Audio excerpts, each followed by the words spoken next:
Satu perkara lagi selain daripada sungguh latihan puasa, di tak selalu latihan solat. Satu, moga-moga untuk datang ni kita berseiring.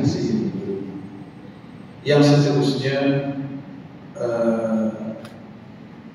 ini kesilapan ini banyak yang saya nak sebut. Yang seterusnya ni, yang ini banyak berlaku pada orang lelaki. Boleh tak sebut? Ke tak boleh? Tak boleh tahu ya? Boleh.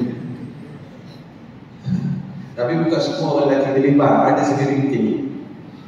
Dia kata, Ustaz, saya ni Ustaz, bulan Ramadan 2-3 kali Ramadan dah Ustaz, saya puasa okey, saya tak sahur Ustaz.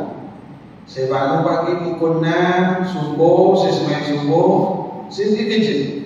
Saya boleh kerja, kadang-kadang balik rumah petang-petang, saya boleh main badminton, kaya bersikap, walking, jogging. Lepas tu saya berbuka lah maghrib. Okey Ustaz, dah beberapa tahun saya puasa tak sahur. Ini yang maksud saya tadi. Orang yang puasa tapi tak sahur, sah tak puasa? Dia tak sahur ni, sah tak puasa? Sah tak? Dengan itu, orang yang berpuasa, dia tak bersahur hari ni, sah tak puasa dia? Awak tak semua ada sah, atau dia dah mula gini? Betul lah, sah. Sah puasa. Tapi ada juga yang bila tadi tidak sah puasa. Tapi gini, kefahaman dia tujuan sahur supaya siang hari dia kuat, itu silap. Kalau kita letak sekarang the purpose of sahur, apa tujuan sahur? Mungkin saya nak senarai rasanya ada 4 tujuan sahur. Kuat di siang hari itu datang nombor 4. Adakah yang utama lagi? Yang pertama, kenapa sahur? Suatu apa nak biasa dengar kan bila datang bulan Ramadan, wahai orang beriman, diwajibkan ke atas kamu puasa sebagaimana diwajibkan ke atas siapa? Umat.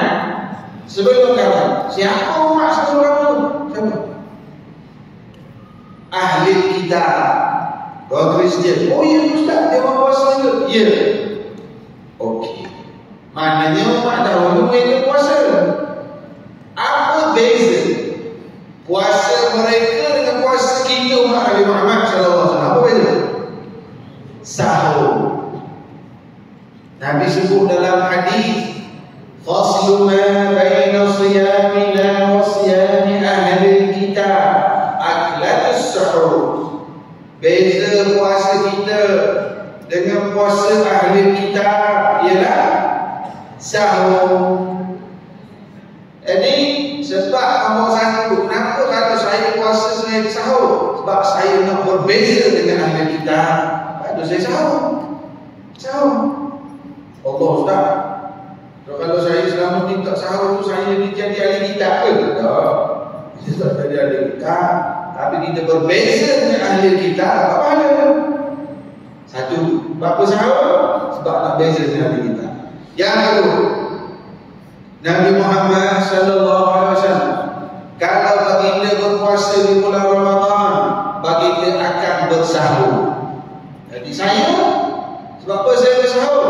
Saya nak ikut sunnah Nabi Muhammad SAW. Kata saya kat Nabi, siap tanpa stiker dekat kereta belakang, I love Rasulullah. Sunnah Nabi ni kita buat. Oh, ya, Rasulullah kalau puasa kalau kita bersahur. Jadi saya ni kalau saya puasa, saya akan paksa diri saya untuk bangun sahur. Kerana saya ikut cara Nabi Muhammad berpuasa. Yang ketiga, Rasulullah SAW sungguh kita bersahur. Tasahharu fa inna fis suhuri barakah. Bersahurlah kerana pada sahur itu ada barakah. Barakah mana? Makanan sahur itu barakah. Perbuatan itu barakah. Waktu sahur itu barakah. Anak-anak kita yang baru belajar puasa dalam dulu kejutkan mereka. Kalau sampai makan kami kesentuh tidur dan meninggal saja, mereka dapat barakah. Perbuatan barakah, makanan barakah, waktu yang barakah. Siapa bermain Nabi Gambar satu lagi. Apa? Dua. Boleh. Siapa bermain start ke orang tadi? Mana punya? Sahur. Yang keempat, bersahur. Moga-moga membantu kita di siang hari supaya sehat, kuat. Dan memang tuan, orang-orang dalam ilmu diet, breakfast penting. Jangan skip breakfast. Orang yang dalam bidang diet atau makanan kena ambil breakfast.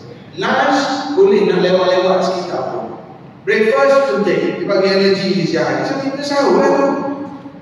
Nombor 4, bersahur lah. Moga-moga kuat di siang hari. Nombor 1, basic puasa di kita. Nombor 2, sunnah Nabi Muhammad. Nombor 3, Nabi kata barakah. Nombor 4, moga-moga sihat, kuat di siang hari. Kita tak sahur. Sebab apa? Saya kuat dah ustaz di siang hari. Dan 3 ni dia nak tinggal mana? Pada bapak, sahabat, kamu yang ada yang minta bersahur, bersahur lah. Dah ustaz, saya tak selera ustaz.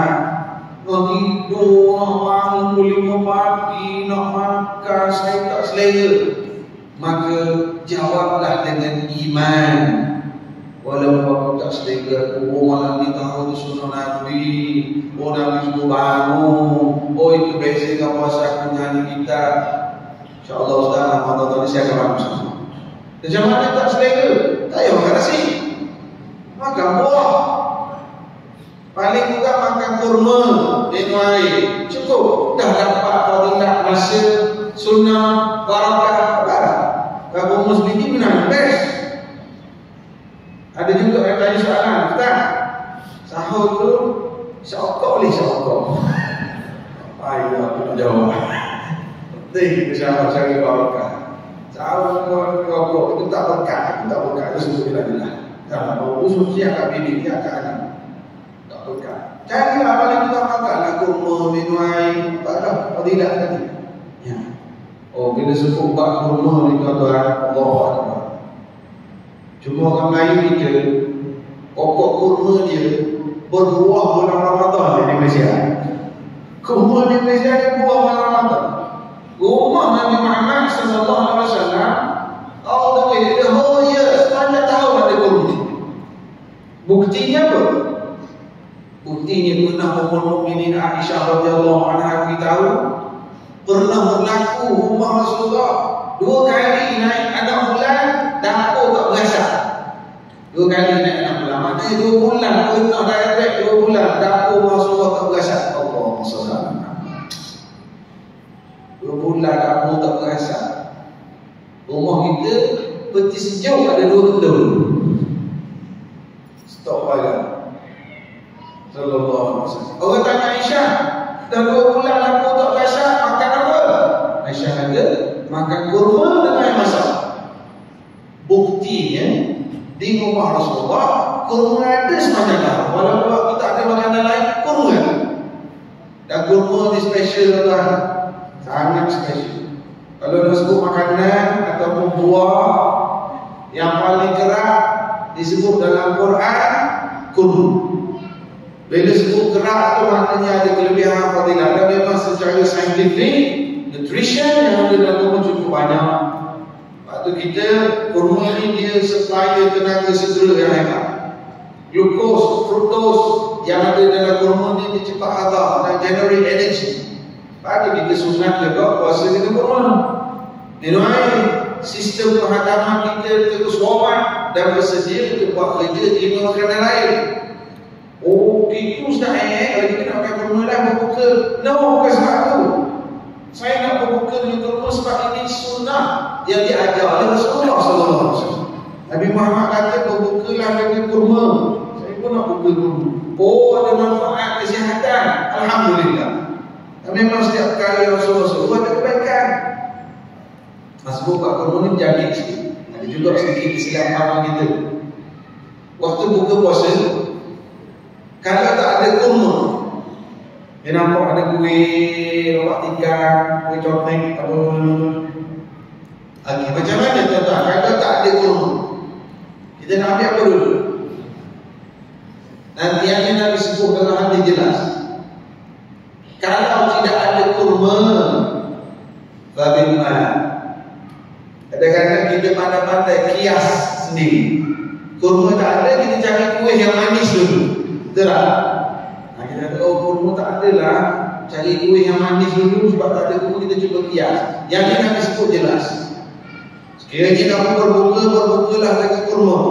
Kalau tak ada kurma, maka dengan air osma. Okay, Ustaz, kalau saya cari kuih yang manis makan, tak sah ke berbuka saya? Sah. Tapi orang beriman yang akan cari dengan ilmu dan cuba skor ahli. Balik pada cerita kurma tadi, dia ada kurma di rumah. Dia ada kurma. Mata, ada kakak yang pregnant. Oh, perempuan yang mengandung, suami-suami. Kalau isteri mengandung, carilah kurma kau balik, suruh makan. Kalau boleh bawa isteri pergi kedai jual kurma tu, suruh dia pilih nak kurma mana. Masalah Ustaz, sebab dia pilih kurma yang mahal. Tak apalah mahal pun. Zat kurma tadi kita sebut, mana-mana sebut dalam Quran, dia punya potensial. Asid folik, vitamin B, kalsium, magnesium bagi tulang baby. Ibu mengandung, zat dia pergi ke baby. Lalu tali pusat tu, nutrisi dia. Ibu perlu magnesium, kalsium untuk tulang baby, untuk tulang ibu sendiri, energi. Cari dulu. Bahkan dengan kakak kita, bila dekat-dekat nak due, masa sakit nak bersalin, dia panggil apa? Construction. Itu buat bangunan tak? Apakah? Construction. Yang nurse cakap, push. Kalau boleh masa itu, kalau ada kurma, makan kurma. Ustaz ni yang buruk lah. Ikat contraction bukan sakit itu sepanjang masa. 4-9 kan dia sakit sekejap-sekejap. Kan? Jadi in between tu, cari kurma. Suami-suami sertai dulu. Ustaz jangan buat lawak Ustaz. Buat lawak apa? Buka Quran. Kisah Maryam sakit nak melahirkan Nabi Isa alaihissalam. Fa'aja'ahanna Quran sebut, bila datangnya sakit nak bersalin Maryam, contraction. Allah Ta'ala berfirman, wa huzzi, wahai Maryam, goncangkan pokok kurma. Pokok kurma, tapi Maryam ini bukan jadi banyak songeh. Apa yang Allah bersalin pokok? Apa nak buat? Maryam bukan jadi kan? Allah sempat dia buat dia. Tusakit alaihi rutaban jariyah. Allah yang gugurkan buah kurma. Maryam dia know that. Dia tak jadi. Allah semua dia buat. Sakit contraction. Goncang kurma Maryam. Allah gugurkan buah kurma. Kuli. Allah kata makan kurma ini. Bukan Allah suruhkan. Ketika apa? Sakit tak percaya. Contraction. Makan kurma. Hari ini proven scientific. Kurma bila kita makan, dia bagi energi, tenaga segera. Dan Allah buat masa contraction, dia nak push dulu. Dia perlu tenaga. Memang perlu tenaga. Kenapa suami-suami macam kerja tak biasa kan betul dia nak beranak? Kita duduk kat luar. Saya partner nurse. Dia nak puasa. Malah ini nak beranak kan? Asmaru. Tapi ada seorang kakak tu, Ustaz, saya kalau pregnant tak naklah makan kurma Ustaz. Dia kata, Kak, saya syarah apa pergi dekat ni, Kak tak nak makan juga. Sebab apa Kak? Saya kalau makan kurma nanti baby lahir warna macam kurma. Okey. Saya jawablah kat dia, bukan nak menghina, tapi saya jawab dia faham. Saya kata, Kak, kawan-kawan saya ramai juga orang India. Masa pregnant dia hari minum susu. Mana masa dia lahir tak mana susu pun. Dan biasalah orang India boleh hitam. Orang Afrika boleh hitam, orang Cina boleh putih. Dan nilai di sisi Allah bukan pada kulit hitam putih juga hilang. Di sisi Allah nilainya takwa. Bukankah bila dia Allah itu hitam, tapi bunyi tapak kaki dia adalah syurga. Susah sangat. Takut baby warna kurma. Jadi kita balik pada cerita Abi masih kita. Jadi kesimpulannya sahur. Jangan ikat sahur. Walaupun tak selera nak makan sahur, maka kurma guna sikit. Yang terakhir,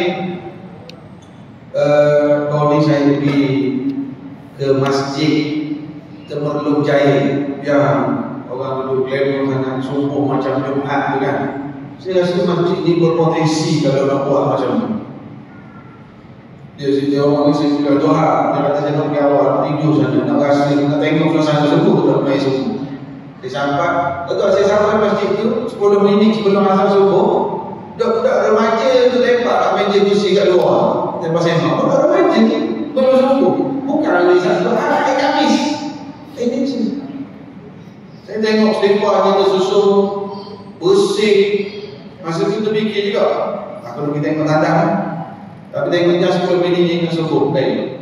Nah, Ismail suka lebih afdal pada masa tandang. Saya dulu, pas subuh lah, pas payah lah pergi tengok tandang. Saya masuk, duduk. Lama yang orang agak serta ni, sebaik kita dapat luar sikit. Masuk. Lepas main subuh lah, pas pagi jalan, saya fokus, saya bakal tengok. Oh, mata main macam dulu. Weekdays, hari Khamis. Bukan satu Allah bakal boleh tengok. Masjid ni berpotensi kalau nak buat. Sebab suasana ni lebih kurang perumahan sekeliling.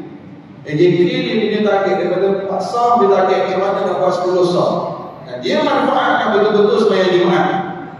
Setiap kali sebelum Jumaat, peringat. Nasi JP kasih nak peringat. Kalau batu babi tugas turun. Dan kali yang saya tertarik, dia orang lancar sponsor berbuka puasa Ramadan, iftar. Kalau masjid kita ni sehari pergi 3,600 untuk apa orang? 3,600 satu hari. Dah belum tak? Belum.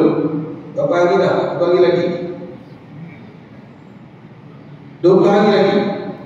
20 hari lagi. Mana dah dapat sponsor untuk 10 hari. Sini 3,600. Kat masjid tu 3,750. 3,750. Sehari 3,750. Dia buat kertas 30 helai. Maknanya 30 hari. Untuk sehari dia buat 25 lot. Untuk sehari 25 lot, satu lot RM150. Untuk 25 orang RM150. Jadi sehari dapat 3,750. Umum hari Jumaat ni, hari Jumaat pertama baru ni lah. Okey, kita akan buat untuk 30 hari, satu hari 25 orang boleh berbagi. RM150 seorang sahaja. Lancar hari pertama dapatlah dalam 13 hari. Tapi lama itu terlibat sense of belonging. Jadi ramai rasa boleh terlibat. Saya kata pak saya sehari sudah pak saya salam 1,500. Bila kita umur 1,500, seorang nak beli 1,500 sebenarnya sama dengan 3,600. Dia pun 3,750 pegang. Saya seorang ambil. Tapi bila 25 orang saya dia saya tengok saya tekan. Ada seorang saya nampak nama dia hari pertama 150, Hari kedua ada juga gambar 150. Hari ketiga, rupanya sekolah tu dia ambil tiap hari. Tapi 1,5, maknanya dia tiap hari. Dia dapat berapa? Dia kata minggu pertama dapat 12 hari. Umum masa hari Jumaat, siapa nak masuk nama, dengan nombor telefon nama, benda hari follow up. Minggu kedua dia hanya ucap terima kasih je. Dia ucap terima kasih, alhamdulillah dah 12 hari dah alhamdulillah. Lepas terima kasih, cukup lah minggu. Sebab masing-masing takut tak sempat. Sekarang 20 solat. Sekarang 20 solat. Ada 25 orang sehari. Ramai yang involve. 150 sekejap kan. Sebab pada hari dia buat kerja lebih sikit lah. Sebab dia masuk nama, nombor telefon, ni doa. Dah seterusnya. Saya jemput cerita dia bukan maksud itu. Untuk sama-sama kita ambil fadilah iftar as-shaim. Masjid kata bahawa pada 10 hari ada 20 hari lagi dan fadilah besar kepada orang yang menyediakan jamuan, menyediakan juadah berbuka puasa. Dia akan mendapat pahala orang yang berpuasa itu dengan tidak berkurang sedikit pun pahala orang itu. Jangan orang kata, oh kalau buka puasa itu orang sponsor dapat pahala orang puasa. Saya tak naklah buka kat masjid, nanti pahala saya dapatkan dia, habis pahala saya. Itu matematik kita. Matematik Allah, pahala kita tidak berkurang. Yang berbuka ini tapi 100% kita akan dapat pahala orang yang sponsor tadi, dapat pahala orang yang berbuka. Tapi Ustaz, kalau saya buat macam Ustaz tadi 3,600 ni, saya nak bagi 500 je. Orang lain dapat lah, orang lain saya dapat tak? Dapat ikut orang kita tu lah. Ini antara fadilah besar kita untuk iftar as-shaim dalam bulan Ramadan. Ke masjid ni pun memang buat elok itu. Buat elok ni. Alhamdulillah. Satu berapa orang? Berapa ringgit? 180. Ada 3,600. Jadi ada 20 orang. Okey. Jadi seorang ambil 180. Kita target malam ni boleh sensor tu. Jadi kalau 20 orang, 60 malam lagi, 20 kali 20, 100 orang ni. Malam ni cukup 100 orang. Seorang ambil 180. Nak masuk nama mana? Belakang tu. Senyum ni. 180. Ustaz, saya tak mampu lah Ustaz. Boleh tak saya ambil bahagian tolong berbuka? Boleh juga. Boleh. Kita silalah ambil bahagian tolong makan boleh. Yang tolong mana ada makan? Ada makan? Di rumah masing-masing ke di sini? Saya juga selalu syurkan tuan-tuan. Ni kalau HJK masjid boleh take note, break. Ada satu doa yang Nabi Muhammad ajar, doa kepada orang belanja makan. Ini doa. Contohnya kita pergi makan kat kedai, ada orang belanja makan. Macam doa. Hadis sahih Muslim. Ataupun orang ajak kita pergi makan di rumah dia, kita makan. Ataupun orang sponsor berbuka. Baca doa. Saya kadang-kadang pergi makan kat kedai, makan-makan dengan isteri, makan-makan nak bayar Ustaz. Ada orang bayar dah tadi. Siapa? Mana dia? Orang meja hujung. Mana dia? Tak ada dah orang. Kita baca doa ni. Sebab Nabi Muhammad ajar. Jom kita baca sekali malam ni. Sekarang ni kita baca, kita niat kepada orang yang sponsor berbuka sepanjang Ramadan. Sila ikut saya. Allahumma at'im man at'amana wasqi man saqana. Ya Allah, berilah makan kepada orang yang beri kami makan. Berilah minum kepada orang yang beri kami minum. Hadis riwayat Imam Muslim. Kadang-kadang yang belanja kita itu, kita jauh lebih kaya daripada dia. Kadang kita makan roti canai, dia bayar. Ini cara kita bersyukur pada Allah dan berterima kasih pada manusia. Macam saya kadang-kadang ada satu surau dekat USJ, dia pun kuliah. Saya duduk Shah Alam. Jen jalan. Saya kata maghrib saya tak larang. Subuh boleh ke? Boleh lah Ustaz. Saya pergi kuliah subuh. Lepas kuliah subuh, dia orang tahu Ustaz tak dengar. Jom Ustaz, makan silakan. Jom kawan, 3-4 orang, kek-kek, makan silakan. Makan. Ujung-ujung makan tu ada seorang bangun, pergi bayar. Saya kata, dapat belanja ini, jom kita sama-sama baca. Cik doa tadi lah. Saya ajar lah. Semeja kita 4 orang, jom sama-sama baca. Allah ta'aiman at'amana, istiman syakaraman, saya tidak mahu. Oh, yang belanja itu senyum dia kapal telinga senyum. Doa-doa 3-4 bulan lepas tu dia jemput lagi saya. Saya kata subuh lah, maghrib nak makan dia tak subuh. Saya kuliah. Lepas habis kuliah, Ustaz, silakan. Jom. Itulah lepas 3-4 orang. Dia meja budak yang dia order tu. Dia selesai buat order. Makanan tak sampai pada silakan, tak dapat lagi. 2-3 orang bangun di kat kaunter. Saya tanya polisi suka. Meninggal dah orang polisi. Ji, saya kata di mana ada 3 orang? Ustaz, dia nak pergi bayar. Saya kata makanan tak sampai pergi bayar dah. Polisi suka kata, Ustaz ingat tak? 4 bulan dulu, yang Ustaz datang, Ustaz ajar doa lah kita orang. Saya kata doa aku lah, saya tak ingat banyak sangat. Tahu Ustaz doa kalau lagi makan tu. Ya saya. Dia kata Ustaz tahu lah. Sejak hari itu kami KKMCN setiap kali pergi makan pagi, rencana malam, kami akan sama-sama baca doa. Dan sekarang ini sejak amal doa ini kami ada masalah. Masalah apa ni? Masalah berebut nak bayar.